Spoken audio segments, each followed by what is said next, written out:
జయశంకర్ భూపాలపల్లి జిల్లా కేంద్రంలోని మంజునగర్ వద్ద గల Shri Kalyani wine shop number 6లో శుక్రవారం రాత్రి చోరీ జరిగింది. గుర్తు తెలియని దుండగులు షాపు పక్కనే ఉన్న తాళాలు పగలగొట్టుకొని లోపలికి చొరబడ్డారు. షాప్లో ఉన్న రూ. 45,000 నగదు విలువైన మద్యం, సీసీటీవీ, హార్డ్ డిస్క్ను కూడా ఎత్తుకెళ్లారు. ఉదయం షాప్ తెరిచే సమయానికి షాప్ నిర్వాహకులు వచ్చి చూడగా చోరీ జరిగిన విషయం వెలుగులోకి వచ్చింది. దీంతో షాప్ నిర్వాహకులు పోలీసులకు ఫిర్యాదు చేశారు.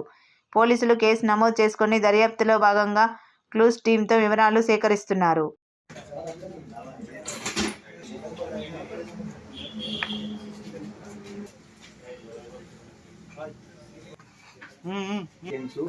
సార్ వాళ్ళు ఇచ్చినవి ఆ క్యాష్ ఉంటాయి. ఇది ఒకటే ఉంది. అయితే కట్ నోట్స్ ఉంటాయి అన్న. కట్ నోట్స్ కోసం నేను నోట్లు లేవని చెప్పి ఎట్లా ఉంటుంది క్యాష్ చూసిన దాంట్లో ఊళ్ళో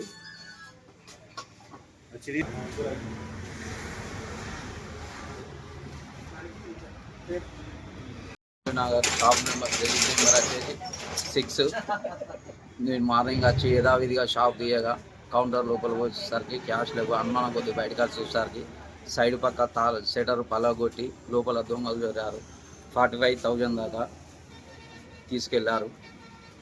మద్యం బాటిళ్ళు తీసుకెళ్లారు. హార్డ్ డిస్క్ కూడా తీసుకెళ్లారు. కెమెరాలు స్విచ్ ఆఫ్ చేశారు. పేరు Edavelli Tirupati Reddy, counter man. Complaint చేశాము. సార్ వచ్చి ఎంక్వైరీ చేస్తున్నారు.